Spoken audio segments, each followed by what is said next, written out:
Christmas and welcome to Supernatural Selection. I'm your host, Kevin the Bastard. With me are Mike the Skeptic. Mike, how you doing? Christmassy, I guess. Woohoo! David Davis, how are you doing?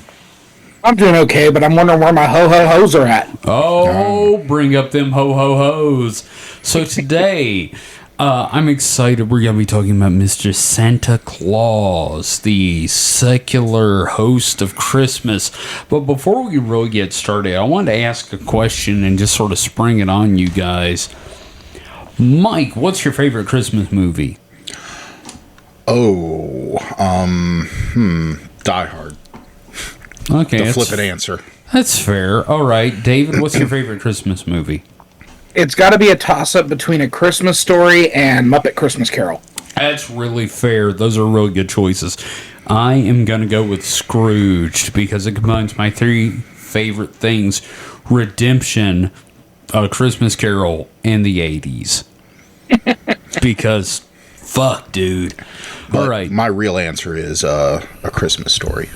A Christmas Story. Everybody's is A Christmas Story if you can still stand to watch it because... I haven't watched it in a while. Man, maybe I'll do it this year. You know what? That's a good point because TNT really burned me out for a while. But then again, you haven't had 24 hours. You haven't had basic cable in 5 years. So. You're right. We should watch that. So, guys, first off, before we really get started, Merry Christmas. Merry Christmas, you old goat.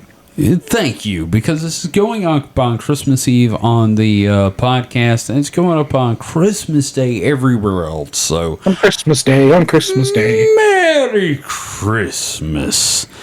And today we're going to be talking about the non-secular host of Christmas himself, Mr. Santa Claus. Now, before we get going with anybody else's theories, I want to talk about Mike. Mike, you have got a theory that you want to start us with. Well, so I've been racking my brain trying to come up with... Oh, I fucking bet you have. A theory, since this is kind of, not normally the way I think. So I was like, what could Santa be? So we know he's immortal, right? Sure. And he's been around for quite a long time. Mm-hmm. So obviously, Santa is a Highlander. That's where I was gonna go. I mean, for a while. He has that sword. Wait a minute, he doesn't really have a sword. No. If you watch, there's a candy cane. There's all the other immortals he killed. Yeah. Well, if you watch Narnia, he has a sword. Well, that's right. That's not canonical. Sure it is. Why not? Why can't it be? Santa Cannon. Serious Santa business. Cannon. But so he's one of the Highlanders. He's an immortal from Highlander, and he fought Connor McLeod. It sounds kind of dumb. Yeah. Well, okay. Here's my question. Are you using Highlander as a pejorative, or are you saying that he's literally from the Highlander franchise? Oh yeah, no, he's an immortal that cuts the heads off of other immortals to. So here we are to gain the quickening. But the more I say it out loud, the more I think about it, that sounds really dumb. It is kind of a dumb idea. I like it. Let's dive into this, please. I really kind of like that idea, though. Let me think. I think I'd come up with a better one. Okay, but I do like that idea. Now, my idea, of course, we'll go ahead and start with me after that, is I think Santa may be a tulpa. Now, we start with the modern... What is a tulpa, Kevin? A tulpa is a... what's the term I'm looking for here? Is basically a thought entity? Form energy ghost. It is it's an entity created by the mind to the point that it can exist in the physical universe and eventually become self-sustaining. So Santa, through the belief of myriad numbers of children over the past several hundred years, has become a living entity that is still manipulated by the mental projections of people all over the world. So, and the reason I say that is because he has evolved since, I'm going to go with Victorian England. Yes, there was Sinterklaas over in Germany, but let's go with the fact that Santa, when they first really came up with Santa back in the Victorian England, like if you look at all the old Victorian Christmas cards, Santa is like grabbing children and shoving them into his sack, which leads me to believe they had the idea of Santa but didn't really know what to do with him. Well, you know. I mean, it's like, okay, we got this guy, and he's got a sack, and children are involved. Why did you just shove them in the bag? Just shove them in the fucking bag and take them home. Maybe he's saving them from a lifetime of coal mining. You know what? He's probably saving them from textile plants.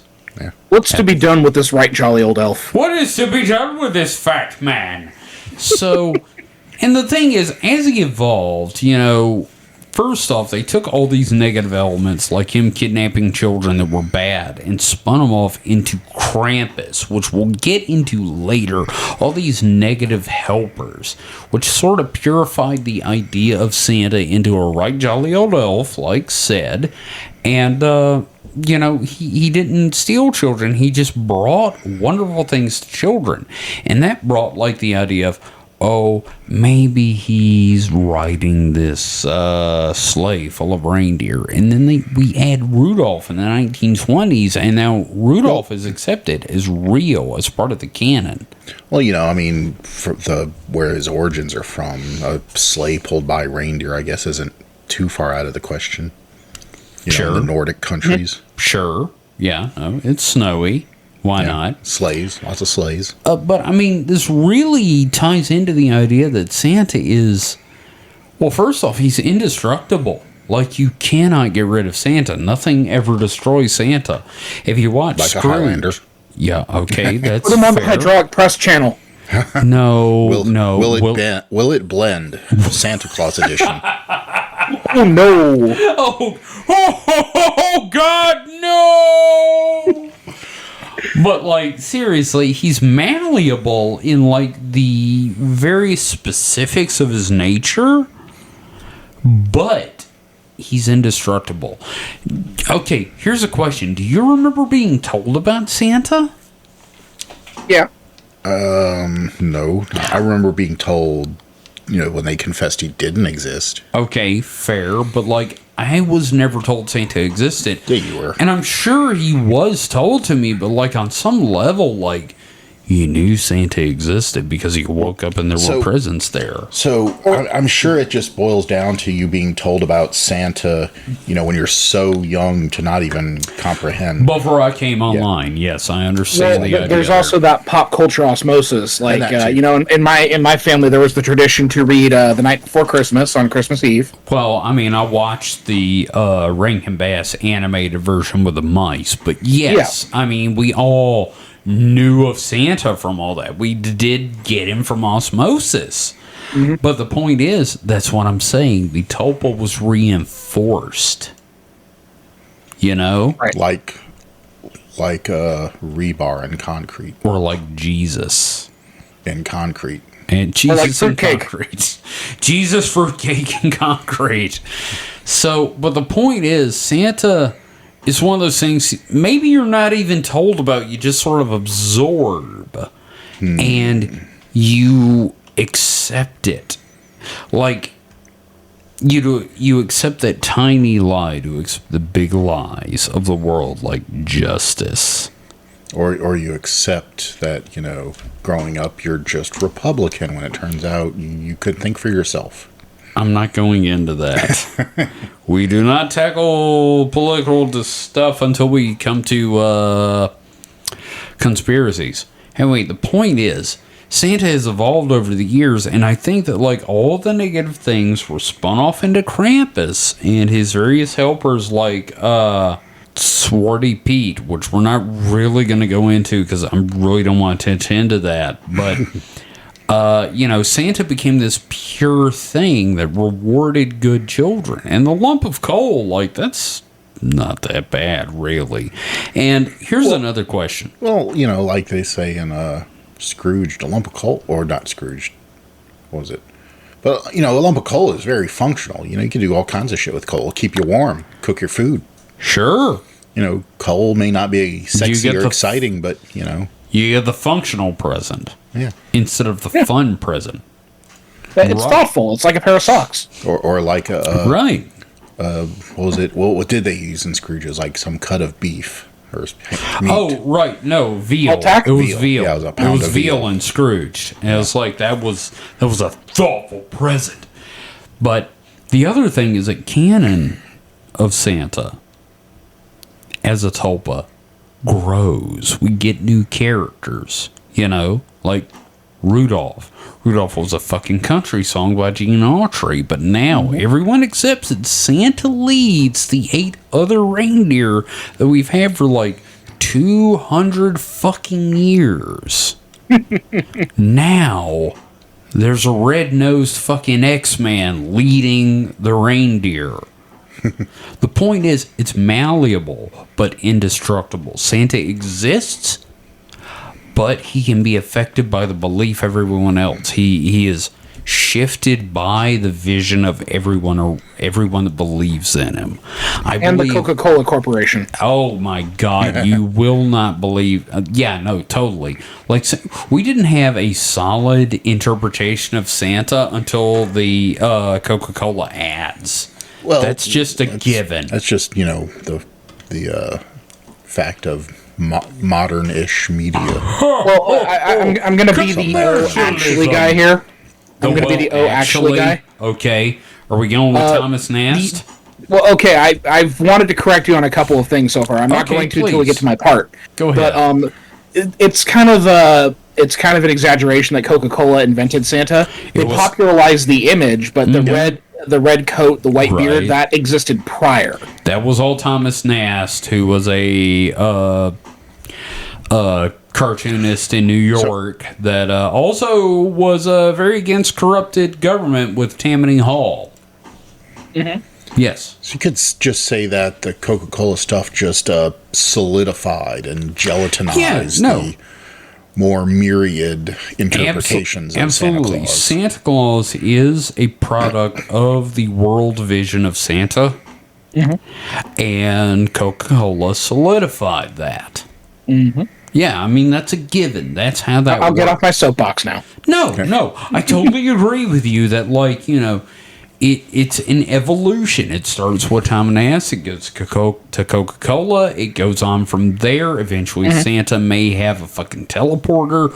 We don't fucking know. My point is, Santa is...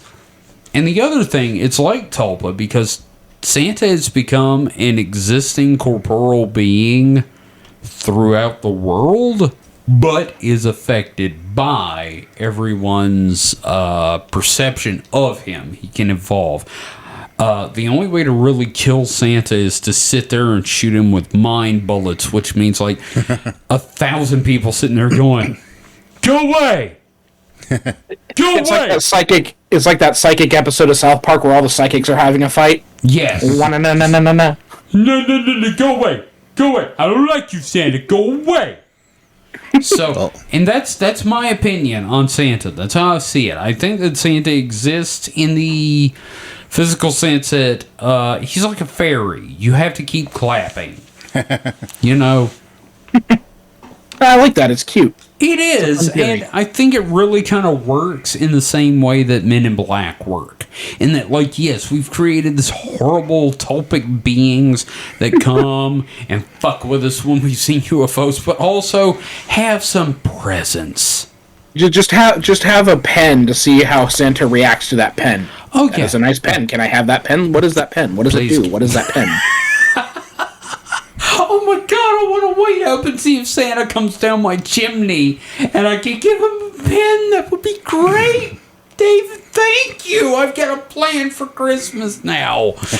All right, I've got my thing. Mike, you've had a little bit of time to think. Yeah, so I think I've got something new now. Okay, right. So what have you got, buddy? We know Santa's immortal. Okay, right. And he fulfills desires of children. Right. He has some form of magic. Okay. He's a djinn. Like a genie. Like in the Muslim sense. Yeah, I mean he's an evil spirit. Well, not evil, but they're usually demons. Well, but so he fills wishes. Okay, so he's a djinn in the I Dream of Genie sense of the term. Got bored. But are they monkey paw wishes, though? Does it inevitably backfire? Damn, right. Man, yeah, no, that's a really good point, because wishes never work.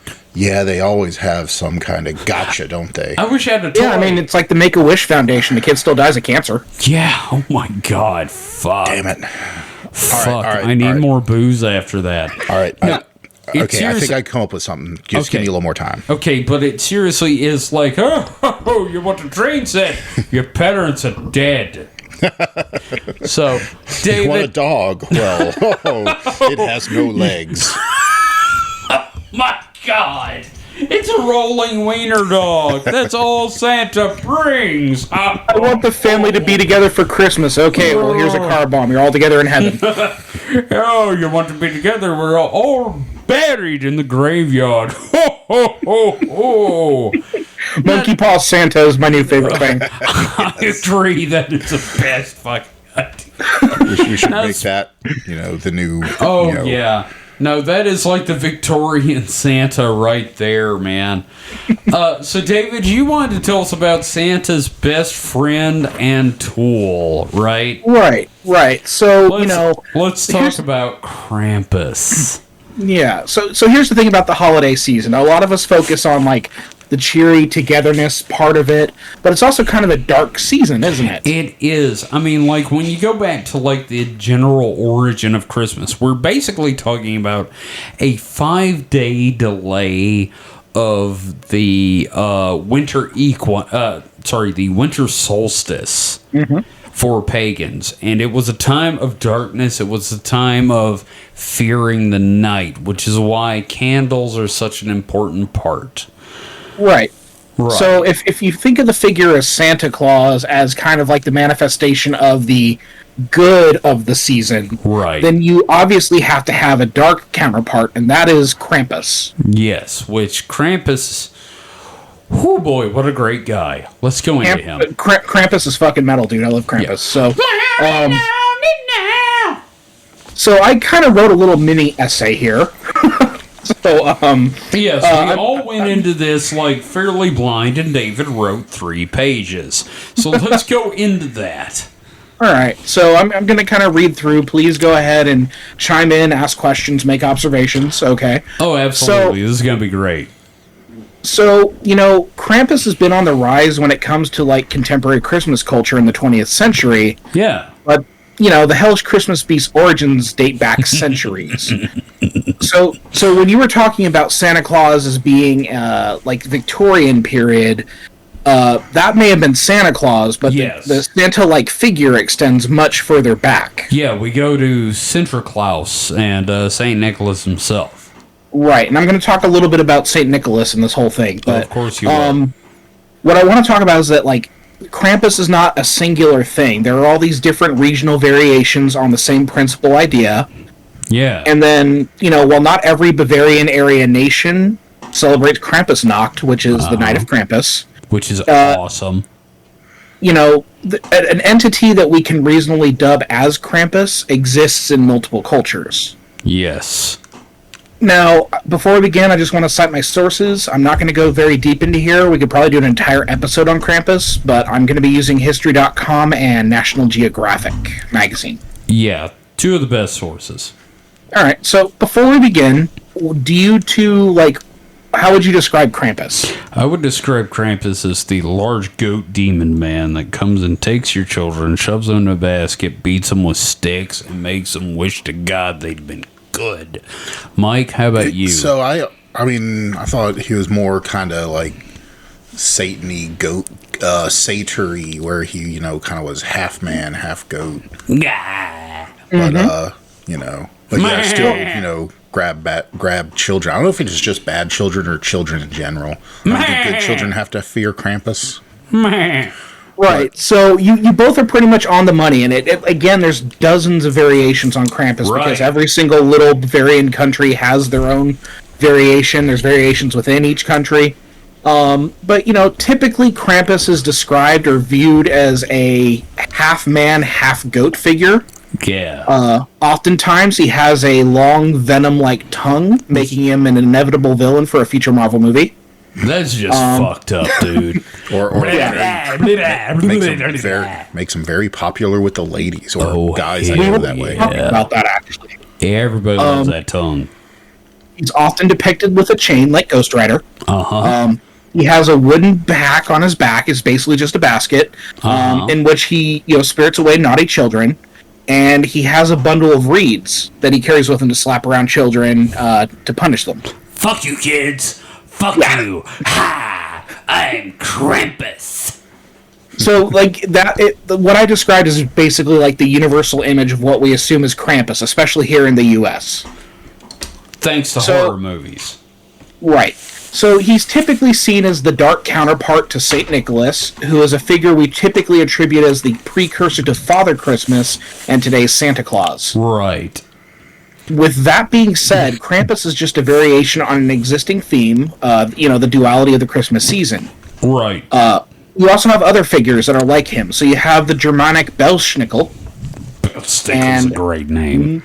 Okay, and I'm going to butcher this one. Neckrepecht. Neckrepecht. And they're part of that, what you call like St. Nicholas's wacky holiday entourage. Because that was his thing. Nicholas would come to town with his little monster buddies.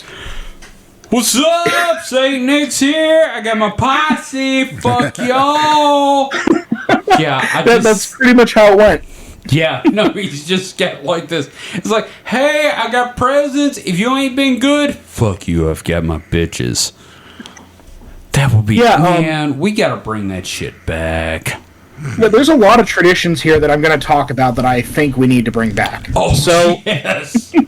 It's going to take way too long to explain the pagan roots of the holiday season and how all these characters fit into it. We'll do that next year, because there's like the fucking Christmas cat and all this crazy shit. Yeah, the Yule Cat. Yeah, so I'm just going to kind of summarize briefly by quoting a little passage here from History.com.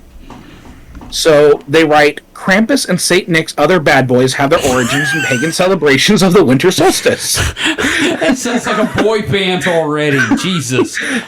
The figure of St. Nicholas is based on St. Nicholas of Myra, who is believed to have lived in the 3rd or 4th century and who is known for many miracles. Like bringing prostitutes back to life.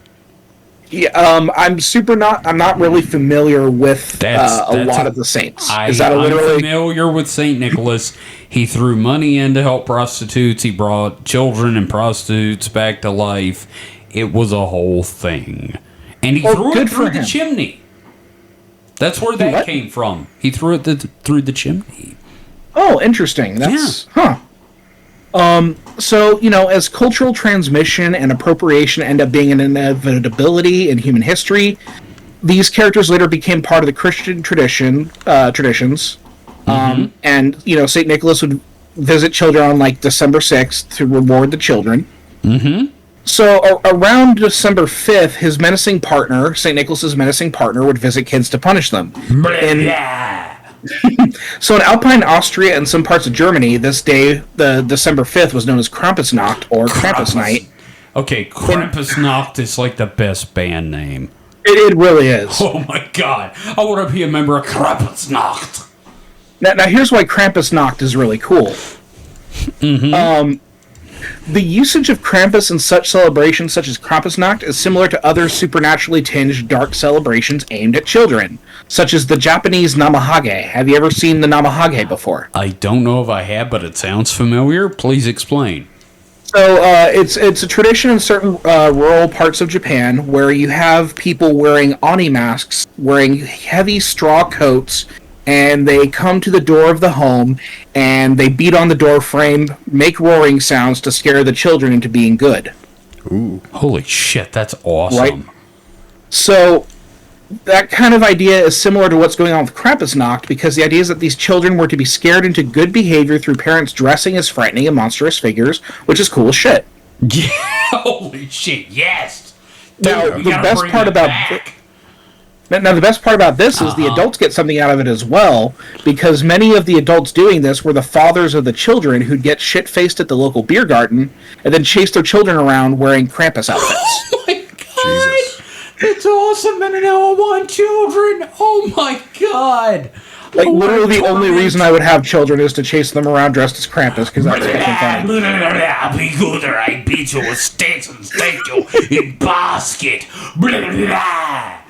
Oh my god, that's awesome! Right. So here's the thing. Like, sometimes Krampus will be with Saint Nick. Sometimes he won't be. Sometimes Krampus will be on his own. But a lot of times they're together playing like the good cop, bad cop routine for the local children. Dude. So, you know, Saint Nicholas dressed in resplendent robes, you know, to treat the children. Meanwhile, Krampus appears as a BDSM satyr and deals with the bad children. Can I just say, like, okay, him being associated with Santa, it's like, okay, good cop, bad cop. Can you imagine him not being associated with Santa? It's just like, I'm here on my own volition. Bring me your children. I will beat them with sticks. It's just like, imagine your first Christmas, and it's like, you know, December 5th, which is Krampusnacht, and they don't have him associated with St. Nicholas. Oh my god. Well, you stole your brother's soap, so now you get to be beaten with sticks by the satyr god. Oh my god. That's awesome. So, I'm sorry, it's not awesome, but I love it. Now, one of the ways in which you can appease Krampus in some traditions... appease Krampus? Yeah, you can appease Krampus, and that's to offer him schnapps or other traditional pagan spirits of Germanic folklore. Alright, seriously, you gave me booze if I was dressed as Krampus? Yeah, I'd go the fuck away. Yeah, he's probably out to get a buzz on, you know what I mean? Yeah, no, seriously, it's like, if you don't give me liquor, I beat your children. That's great. You know, and then there's all these different variations on this. So, you know, in Croatia, St. Nicholas will leave children with a golden branch as a reminder to be good throughout the year. Krampus will take the presents and leave the kids with a single silver branch. So, you know, it's just various little regional differences. Can I just say I'd rather have Legos? No, you get the silver branch. Shit. Mike, how about you? Legos or a silver branch? I don't know. Is it like real silver? That I could not figure out, but we'll say yes. You know what? Oh, cool. Yeah. I mean, like, if you could sell the branch, either way, you're good. So, have you ever seen those? Have you ever seen those, like, fucked up and hilarious postcards depicting Krampus carrying off children? That is my entire life at Christmas time right now, Mike. Yeah. You've seen them? Yeah. Okay, good. Okay, so that's actually a very important tradition that we're going to get into. Yeah. So we're all familiar with the Christmas card. Yeah. Gentle, lovely little cards depicting picturesque Christmas moments. Sometimes they might get a little naughty, but they're generally kind of cute. You might get that kind of like saucy one with like a dog showing its butthole wearing a Santa hat or something like that. We've been there. We've been in the Christmas card aisle. No, seriously. I've been looking at Victorian Christmas cards lately, and my absolute favorite is just the picture of a dead bird that says, Happy Holidays. So, you know, Krampus has his appeal. You look at Krampus and you're like, oh, that's fucking cool, right? No, shit, yeah, dude. So, with the availability of cheaper printing, it resulted in a tradition of horrifyingly hilarious and spicy seasonal cards, traditionally known as Krampus card. Do you like Krampus's tongue? Krampus will take this tongue to your butthole. Lean over. That vibe is actually on some of those cards. That's the whole reason I said it, man. Yep. So, you know, Krampus is undoubtedly a kinky figure, right? Uh-huh. Oh, yes. He looks hilarious and horrifying, so he kind of became this common figure for these seasonal cards. Uh-huh. They were like those kind of like feel-bad, cathartic cards that represent the flip side of the dreary winter season. Yes. You know, and the cards would often depict Krampus carrying off kids in his basket, leading them off with chains, or just stuffing them into a sack or, that sort of thing. And let me interrupt before you go on with that. The reason I brought up the whole separating Krampus into his whole thing was because a lot of early Christmas cards actually showed St. Nicholas stuffing children into cards, and then after that they started using Krampus. And that's why I was like, well, we separate the evil from St. Nicholas. And I just wanted to throw that in there because that right. I made that connection while doing research this morning to scar people I know on social media. So yeah, like some of the traditions showing Santa like putting the kids in the sack or whatever, or we'll say Father Christmas. Yeah. That's kind of like a Victorian British thing. But Krampus, once the printing press and it becomes easy to print this stuff, you'll see Krampus kind of make his way into Europe and kind of you get the Santa becoming like the fully nice guy. Yeah. So, it's not just that Krampus is a menace to children everywhere. He's also a horny goat. In fact, they sell his weed in certain gas stations in the United States. Man, we should mark it up like a Krampus Bonerton or something. Krampus Boner knocked. We'll give you a real Krampus knocked. Oh, yeah, baby. Okay, let's go on with him being a horny goat. I love this. Right. So many of these Krampus Karten, and that's Krten. Not like Mario Kart. This is Krampus cards, basically. Krampus would be a terrifying addition to Mario Kart. Oh my God, that would be awesome. Him on a fucking cart pulled by goats. Be even more horrifying than Wario. Oh yeah. Yeah, you just hear him hit the boost and blah blah blah. So about these Krampus Karten. Right. So many of these Krampus Karten would depict Krampus in compromising situations and pursuing women. Oh dear. Oh my. Yes. Sometimes these would be even kinkier. Ooh. Depicting Krampus as a tall, buxom woman who would carry small men in her sack or whip them with reeds. Anybody else rock hard right now? Nope. Oh, just me? Yep. I'll join the club. I'm into that tall woman carrying me in a sack. That sounds great. All right, me, Krampus, and Lizard Chicks. I'm down. Well, we'll find something that makes Mike horny eventually. Oh, yeah. Eventually we'll find, the Mike horny thing. So there's this tradition of these really fucked up cards depicting Krampus. Which is awesome. I want to bring them back. Hardcore. Yeah, I think we should do next year, do our own Krampus card or something. Oh yeah, no, I found a great card while doing research this morning of just children being hauled off by horrid bat creatures that just said season's greetings. I was like, what the fuck? That's amazing. I know. So I want to ask you guys, when did you first hear about Krampus? What was your first exposure to him? Okay, me personally, I want to say it was during the 80s in a documentary about Santa Claus that was tied into the 1986 Santa Claus the movie. Of course, they also talked about Swarty Pete, but we're not going to go into him. He's a next year thing. Oh, he is a next year and racially sensitive thing. But that's why I first learned about Krampus was during that. When I learned that in Europe they had alternatives to coal. Mike, how about you? I'm pretty sure you told me about him. Really? I'm pretty sure. Holy shit. Okay, I feel just bad. Imagining that conversation. It's like, hey, Mike, you want to hear about the Christmas fuck goat? The bad thing is I can't actually say that's not how I approached the subject. I'm pretty sure it wasn't. It really? Yes. You want to hear about evil Santa? It was probably more just, hey, Mike, there's this thing called Krampus that gets the bad children. What, were you warning him or something? No. Probably. I was like, Mike, you better not be a shit or you're going to get, raped by the horny goat. You better watch out. You better watch out. You better watch out. Better watch your cornhole, Mike. You better watch out. You better watch your cornhole. God. Krampus doesn't care where he crams it. Krampus cramming.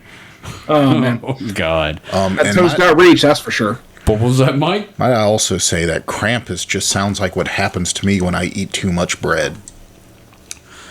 I get Krampus. I don't know. I get Krampus when I eat too much cheese. And I bought a cheese. I bought a cheese advent calendar, and let me tell you something. That has been too much cheese. Too much cheese. So, David, why don't you tell us about your first experience with Krampus? So, yeah, what I'd like to do is, so my first exposure to Krampus as a concept was the Venture Brothers Christmas special. I remember where the that. Krampus proceeds to butt rape Dr. Venture. Well, then. I love that episode so fucking much because I was like, holy shit, it's Krampus, and he's doing his thing!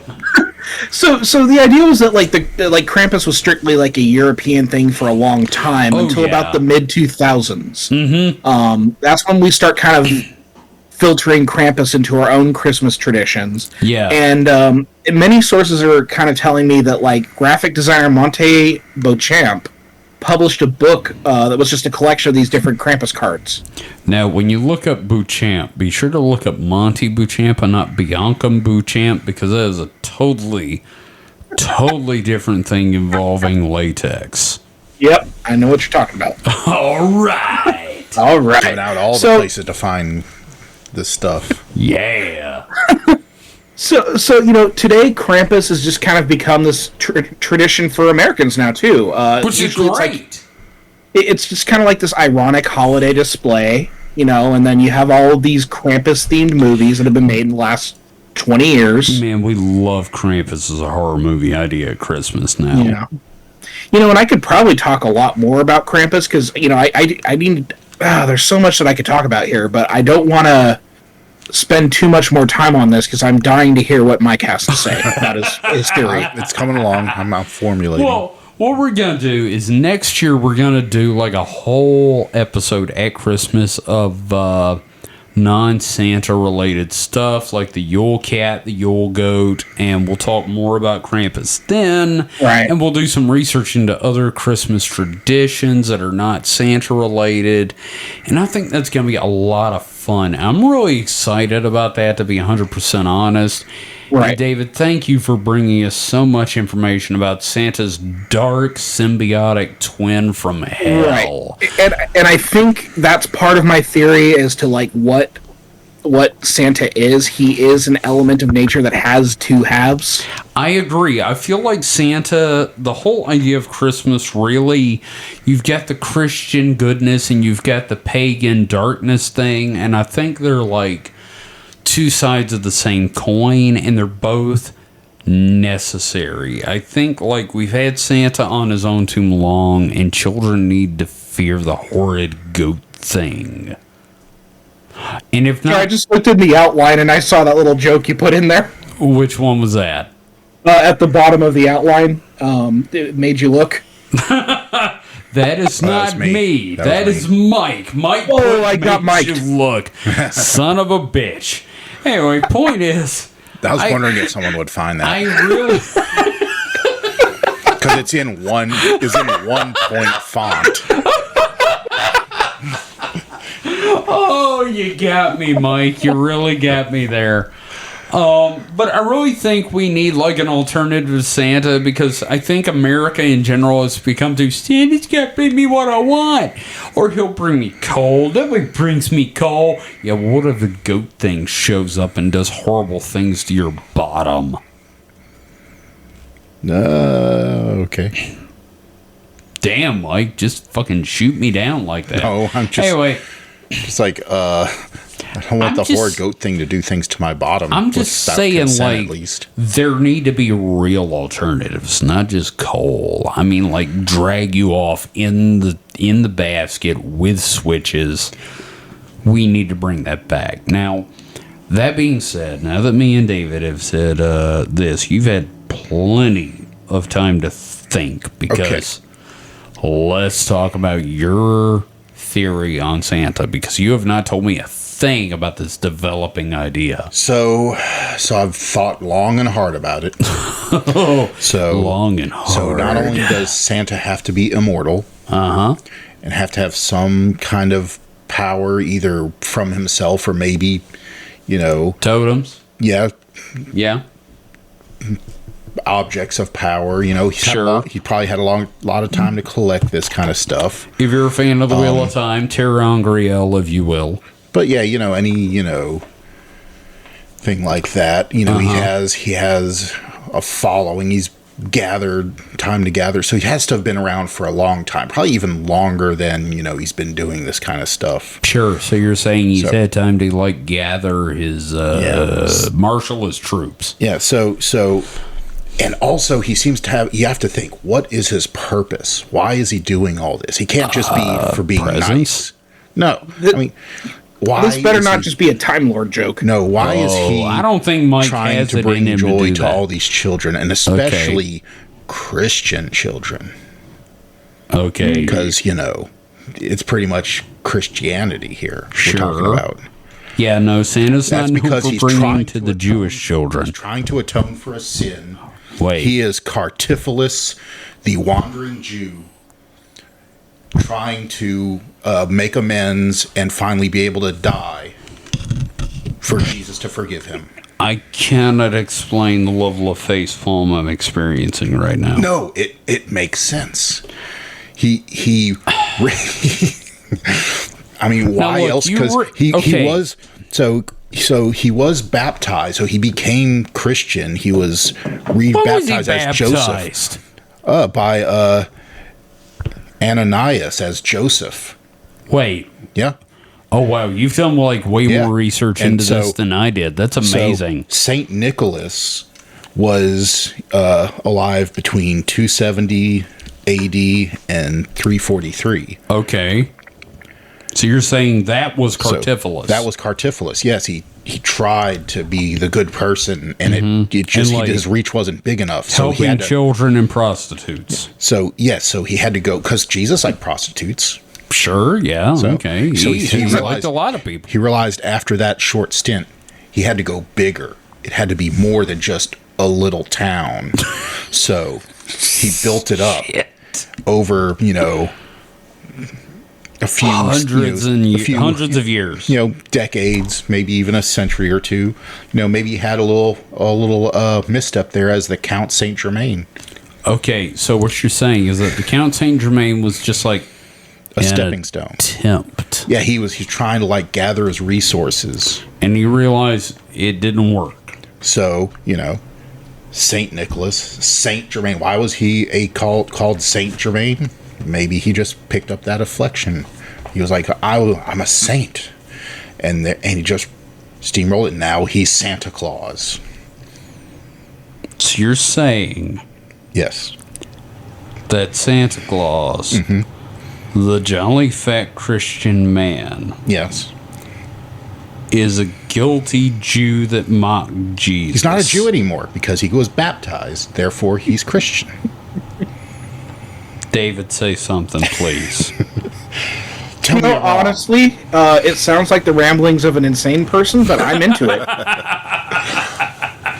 The bad thing is when... See, I didn't know this was exactly where you were going. I thought you had a totally new idea. No, but I just when you said dots. this the first time, and I just assumed you dropped it because you were saner than the two of us. I was like, shit, that makes sense to me. Also, can we talk about the... Now, God damn it, Mike. This makes a lot of sense. I hate that. Kind of mad about it, yeah. I'm kind of mad about it because, God damn it, dude. You came up with something that makes a lot more fucking sense than most people's theories on anything. Flat Earth? No. Santa Claus is the wandering Jew. Yeah, all right, I'll buy that. Yeah, okay. Questions, comments? Yeah, okay, comment. Ow. I don't know. Can make me defend my thesis. Okay, shit, I don't know how to make you defend a thesis like this. It's like, How does Krampus fit into this? yeah, how does Krampus fit into this? He's had a lot of time to make some enemies. Krampus Or friends. isn't his. Krampus is his arch enemy. Well, no, he's helping him, isn't he? Yeah. Good Did you cop, miss bad my cop. sermon? Well, no, because Santa wants even the bad kids to be good, whereas Krampus just wants to remove the bad kids. No, Krampus wants to punish the Punish bad them. kids. Santa wants them to want to be better. Therefore, it's like, I'm not going to punish you, but see what happens if you are good. Whereas Krampus is like, you're bad, you'll always be bad. I'm just going to whip the shit out of you. in my basket. Blah, blah, blah, blah. See, Krampus is the stick. Santa Claus is the carrot. All right, so the problem with this whole fucking theory, Mike, Yeah. the problem is I can't argue this because it's no less batshit insane than anything we've discussed. Well, true. Especially mine with the whole Santa is a thought form energy ghost created by humanity in general. What if Santa's an alien? Oh no, man, it I went was there. hoping somebody would bring that up. I didn't What if think he about is that. an alien? You did see a Christmas tree fall out of a UFO once. Fuck yeah. you, that wasn't a Christmas tree, god damn it. Damn, it's like, how many episodes has it been? You've been fucking writing me about this fucking Christmas tree. David, I will have to defend him on this, because if that was a Christmas tree, it would have to be a really long extension cord. Fuck you. Imagine aliens could invent a very long extension cord. What if it though. was hooked to a car battery in just like speculative world? Because a car battery doesn't output 110 volts, What which if they the had modern a- domestic what if they had an Christmas inverter? lights need. What year was this? 1987. Oh wow! So this was kind of those. This would have had to have been those big Christmas lights. Yeah, no. Well, no, we had the little ones. The thing is, we had They're big still- ones from like the 60s, but we also had like modern ones because every time my dad bought a new set, we had to buy a new set at Christmas because they went out. But still, you know, they're little incandescent lights. They draw a lot of power. Talking about I'm glad we're digging deep into this because this has been bugging me for a long time. Really? 120 watts. You know, depending on the Yeah, length but of still, could the like lights. okay, hypothetically, if a UFO threw a car battery and an inverter and a Christmas tree with 1987 style incandescent lights out of it, would I have been able to mistake it for a UFO? Well, yeah. Now we're talking about a UFO trying to Depends on how trick close you me into believing that a Christmas tree was a UFO. We're talking about a UFO tricking me to believe I saw a UFO. Yeah. Well, why not? Man, fuck Yeah. both of you guys. Fuck both Is of is you. it any more unreasonable than Santa Claus being the wandering Jew? Is it any less reasonable than Santa Claus being a thought form energy ghost? Well, yeah, because I don't believe in that. Oh, fuck you! Fuck you and your immortal wandering Jew going, hey, I should give out toys. Hey, you know what, Kevin? Kevin, What? Merry Christmas, buddy. Merry Christmas, David. Merry I really do Christmas. appreciate it. Merry Christmas, Mike. Merry Christmas, you old crazy savings and loan. Merry Christmas savings and loan. So we've got some questions now that we've talked about theories, and we've got like a whole. We're only at 49 minutes. This is great. We're making good time. So we got some questions. First off, Man in Black, Eric Queen asked feelings on Krampus. Now we've talked about Krampus, but what are our feelings on Krampus? David, I want to go with you first because you covered him in depth to some degree. What are your feelings toward this horny goat man? I absolutely love the fact that this horny goat man exists and that he is becoming a aspect of contemporary Christmas culture. Right. I am all for the rise and the supremacy of Krampus.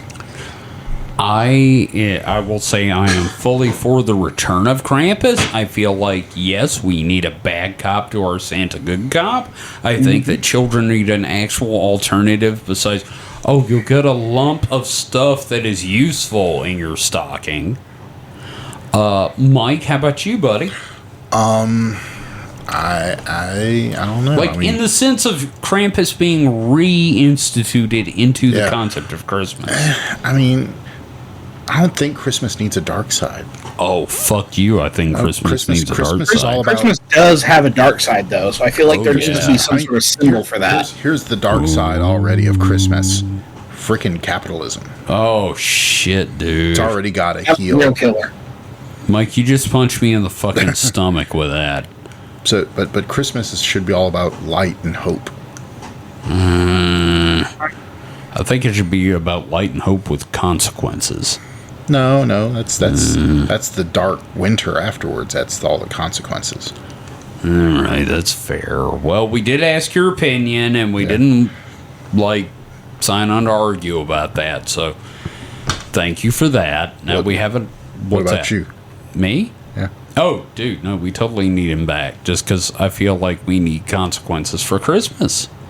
I feel like... And not consequences, I just feel like, be good... And Santa will bring you a toy. What happens if it's not good? Krampus will drag you off in a fucking basket and beat you. You know what else? What? We need another costume for the Christmas orgy anyway, so... You are right. I want to dress as the goat. Somebody else can dress as the Sugar Plum Fairy, whatever. I'm just saying, okay, you're in the orgy. Do you want to? And you're dressed as a Sugar Plum Fairy. Do you want to be fucked as the fat man in red or the horny goat? I don't In know. an orgy. Mike, you have to answer. Well, there's got to be more than. Come on, surely there's a Frosty the Snowman. Nope, the party has died down. There's only a guy dressed as Santa and a guy dressed as Krampus, and you're dressed as the Sugar Plum Fairy. Who You're you the only fucking? three left, man. I guess it depends on which one's groomed better. Oh, that's not fair. It's mean- obviously Santa. Does he smell better?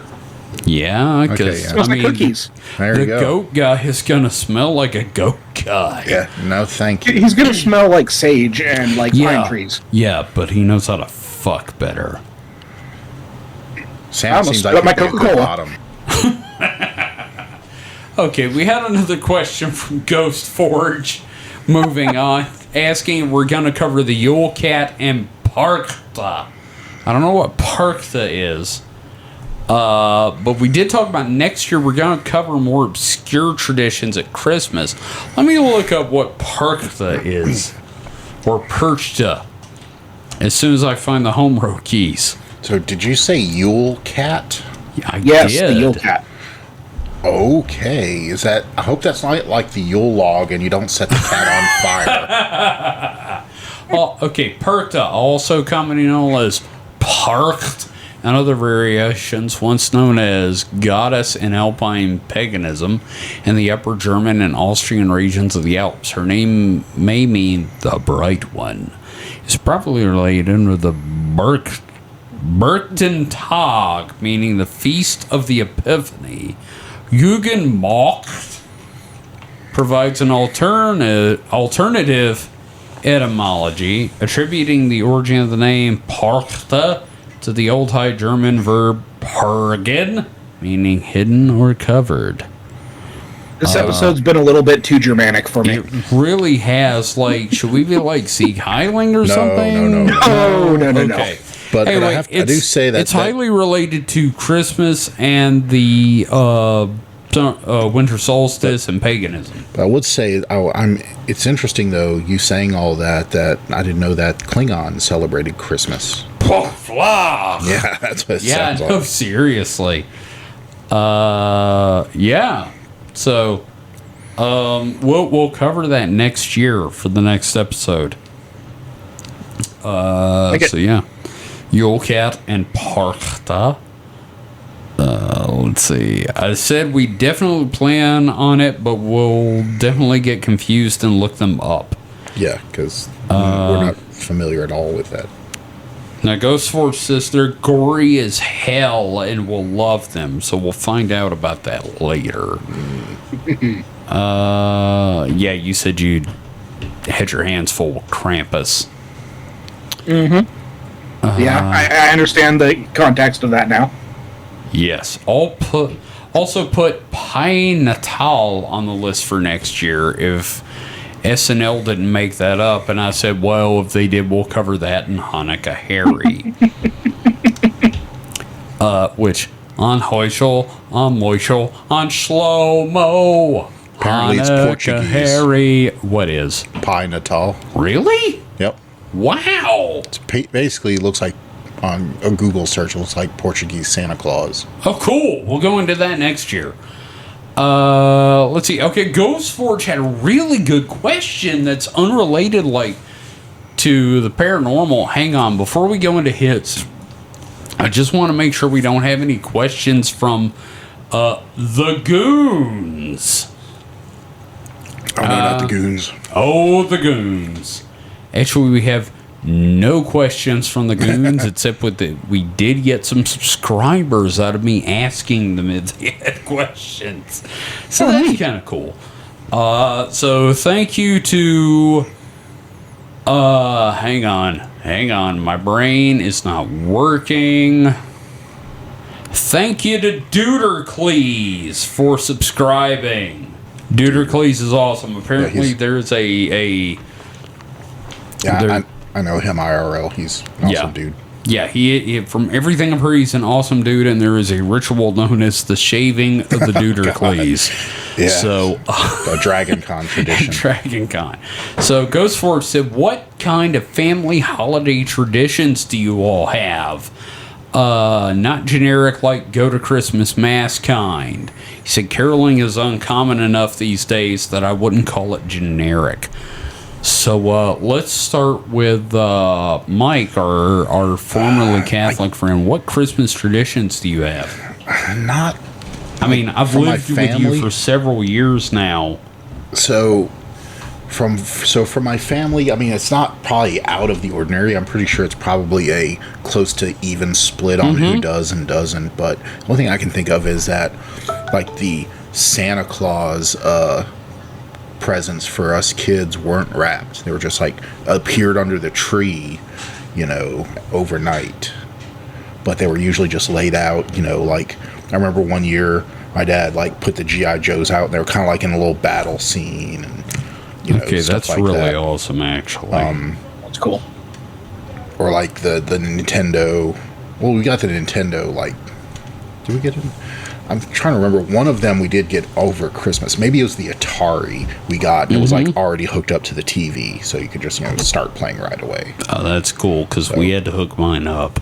Yeah, so just stuff like that. So like, anything that was going to be under the tree before Christmas obviously was wrapped and everything. But I don't know if it was laziness or just I mean, for a lot of kids, especially boys' toys and kids' toys, magic of Santa. It kind of makes sense because a lot of them needed, assembly, like G.I. Joe vehicles. You had to like put them together and put the decals on. And he would, my dad, I'm assuming my dad, I don't know if my mom was quite, into that. My dad was the same way. They'd all be together and everything. Yeah, see, my dad was the same way. There'd be some wrapped stuff under the tree occasionally, but like a lot of my big presents, like I remember you go in the living room and there'd be like all this unwrapped stuff on the couch. Like I remember one year I went in, there was like a giant Ronald McDonald doll with all the stuff you could do. And then like, even after my parents actually started wrapping stuff, my dad would like open the train sets and stuff like that and play with them. But my parents, when they got me the Nintendo 64, I woke up Christmas morning and it was already plugged up and my dad playing Mario 64. So that was a fun surprise. Oh, okay, cool. I got a Nintendo 64. How's it so far, Dad? Yeah, my dad like hooked up the Atari 2600 and was playing Atari for days before I got it. So. Yeah, our Atari was kind of the same way. We found several Atari cartridges under the coffee table, and my parents' excuse was that a friend of theirs brought it over and they were playing it while we were asleep, and then they left and they forgot the games. Turns out, no, they were our games and they had just been messing with it. See, I also had like my parents bought me like a bunch of Thunder. I had like let's just say it like this. I had a Thundercats Christmas one year. You had an embarrassment of Thundercats. An embarrassment of yes. Just a litter of Thundercats. Like, yes. yeah. No, seriously, my parents gave birth to a litter of Thundercats, and they were all wrapped under the tree. But, like, on the couch, already assembled, was Cat's lair. Yeah. Like, this was, like, the equivalent of, like, the height of He-Man getting Castle Grayskull. Yeah. I had Castle Grayskull. Oh, Yeah. you son of a bitch! We never had Castle Grayskull, but Snake Mountain was that way. Come out and find Snake Mountain. Yeah, because my dad put it together and was like playing with like it came with like a little thing you could put the bad guys on and shoot at Cat's lair, and it would like eject the guys out of the seat because it had like a life counter on the front of Cat's lair. So like my dad was sitting there would like go. My mom told me years later my dad would sit there and shoot at Cat's lair until it shot someone out of the pilot seat thing. I was like, I loved my dad. Like, that's all there is to it. He would, like, sit there and play with my toys before I got them. So, like, and my mom would be like, you know, he was quality testing. But, yeah, no, that was one of our traditions. But our big tradition, as far as family goes with me, we've had this thing for, like, Jesus Christ, like 4 or 5 generations, where the first person to wake up on Christmas Eve morning and say, Christmas Eve gift, gets to unwrap one present early. Oh. And, like, you know, when mom was a kid, like in the early days, yeah, it was a fucking orange, whatever. But, like, you get to open, like, one present. And, the thing is, my mom and her first cousin, my quote-unquote uncle, Vaden, they had this constant thing where they would try to one-up each other. But the problem is my Uncle Vaden worked for the post office, so he would get up, like, super early every morning. So, like, 1 in the morning, phone rings. My mom picks up the phone, groggy, goes, hello, and he goes, Christmas Eve gift! Because they grew up together. So, like, they would always, like, compete to see who would get it. And then, like, I'll never forget being awake at like, 12:15 a.m. Christmas morning and hearing my mom in the front room dialing the phone and just hearing, Christmas Eve gift, I got you, you fucker! And it was great. So... Aw. Yeah, that's our tradition is Christmas Eve gift. Whoever gets up, says something, says Christmas Eve gift first, they get to open one present. So it's just a little Heyman family tradition. My sister kept that alive with me, and I don't know, you know, it's one of those things I would like to keep going if I can. Mm-hmm. How about you, David? So I haven't had a traditional Christmas in a long time. Yeah.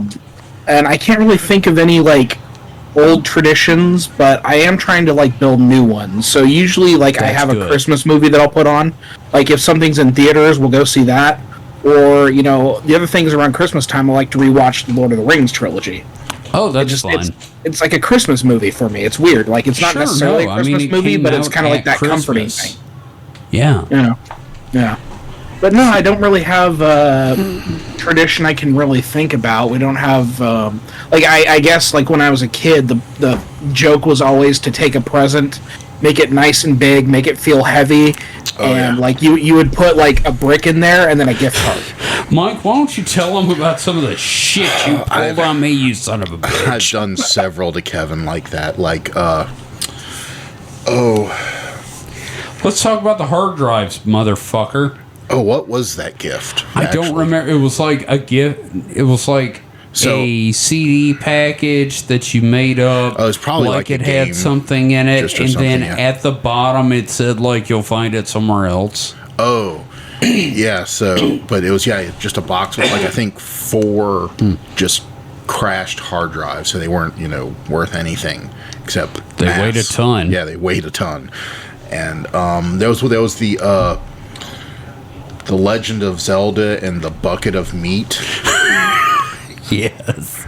It said The Legend of Zelda and the Bucket of fucking meat. Yeah, did it on... And when I opened it, out pops like a pop-up book version of Toad from Super Mario that says, "Thank you, but your present is in another package." I forgot about that. Thank you. That was great. I've still got that somewhere in my room, by the way, because that was like one of my favorite things you've ever done. But the only thing that I recall like that, besides the bricks, was the other thing I would do is like with my mom, I'd always wrap the present in extra paper, so it took her at least a minute to get through all the paper. It's like box inside of a box wrapped in something else. Yeah, I've done that. Nested. What's the word I'm looking for? The Russian doll thing. Matryoshka? Matryoshka doll. Yeah, presents are awesome. My wife is gesturing at me. I think she wants to say something. What are you saying, Holly? Uh-oh. Well, come here. You tell. What is it, Holly? My wife is jumping on. Come here, Holly. You're going to be on here eventually. I just heard him in the background, but we had a fun... I gave the prompt of a wrapping style that was unusual. So I got like books and comic books and layered them to look like a hamburger, like tied together.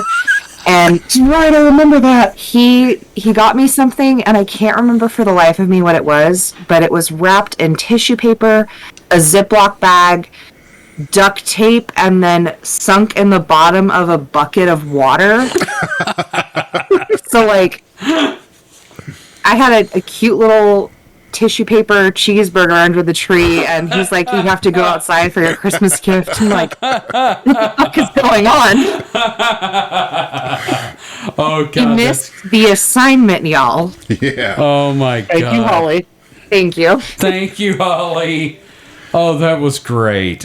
I forgot about that. Yeah. Oh, Jesus. And it was cold out there, too. I was very neat about that. You ass. Oh, my God. That's great. It's a novel way of wrapping. It's an asshole way of wrapping. Holy shit. Numb hands trying to get the freaking duct tape off the plastic bag. Oh, wow. That's amazing. One style of quote unquote wrapping I've never got the gumption to try is the thing where you take like the long like bolts or threaded rod. Oh, God. And the two plates with a bunch of holes around the perimeter, so you put the gift in the middle and just like have basically nuts and bolts. Like one rod will have like 10 nuts on each end. I've seen that. So and you it's have like to a undo bottle like of liquor in the center. 100 nuts just to get to the package. That would be hilarious. Don't give me ideas. Don't give me ideas. Fuck that. That's horrible. Mike, if you ever do that to me, you're moving out. Don't worry, I'll do it with something like inconsequential in the middle, like a cheeseburger. Oh, God. That'll be worse because I'll just throw it in the fucking backyard and let it rot and let squirrels eat it. I promise never to do something like that with something important like a puppy. Yeah, no, here's the thing. The present, let me tell you what the present was when it was the Legend of Zelda the bucket of meat and then the toad popping out. It was a fucking 3DS. Oh, yeah, that's right. He bought me a 3DS with like Super Mario World. That's right. I didn't 3D Land. I didn't want to put like the actual present under the tree because it would be like obvious it was something important. So I just did, something that looked like basically a game case, a DVD case. Yeah. Because he had in a box the only thing you'd with hard drives. The only thing you'd really asked for that year was like Skyward Sword or something like that. I don't know what I asked for because I never got Skyward Sword, so it doesn't matter. I think it was Skyward Sword, and that's why I did the bucket of meat. You son of a bitch. I love you, Mike. So that's about it for this festive holiday season. I want to wish everyone listening a Merry Christmas.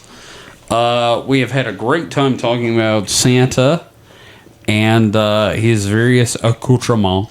And his horny goat man. Indeed, we had to talk about the horny goat man. So that's not Torgo. You can reach me at SuperNatPod on Twitter and Facebook. You can find the podcast, of course, at supernaturalselectionpod.com or at supernatpod.rocks. like in my head. Yes, the rocks in Mike's head. Mike, you can reach at Skeptical Mike at supernaturalselectionpod.com. David, how can they find you out there on the internet with your amazing art? Well, you can find me on Twitter at HPKOMIC, and I do want to plug one thing. What's that? Over at Haunted MTL, we are doing a reading of Christmas Carol, and the first episode is up. I read Stave 1, which is Marley's Ghost. Ooh, that's awesome. So you can check that out. It's under the podcast as a Christmas Carol reading, Stave 1. I enjoyed doing it quite a bit. So if you want some good old spooky Christmas adventures, go ahead and listen to that. It's to raise awareness for like local food banks and that sort of thing. So very cool. Yep. So that's where you can find David, and of course we have our Patreon where once Christmas is over, we'll be posting more and more bonus stuff because we'll have more and more time to do that kind of stuff. And we hope you'll join us and help support the show. Keep it free, and you can make one-time donations at ko-fi.com/super. You know what? I'll find a link for it and post it. I'm tired. It's late. Friggin' podcast stuff. Find everything you need at SupernatPod Rocks. And of course, thank you, as always, to DeviantBehaviorRadio.com for hosting us. If you're listening right now on there, it is Christmas Eve or the Sunday after, so Merry Christmas. And we hope you've enjoyed this little trip down the paranormal of Christmas. So, everybody, thank you for listening. We'll see you next time. So until then, stay safe and stay frosty. Goodbye. Merry Christmas, everyone.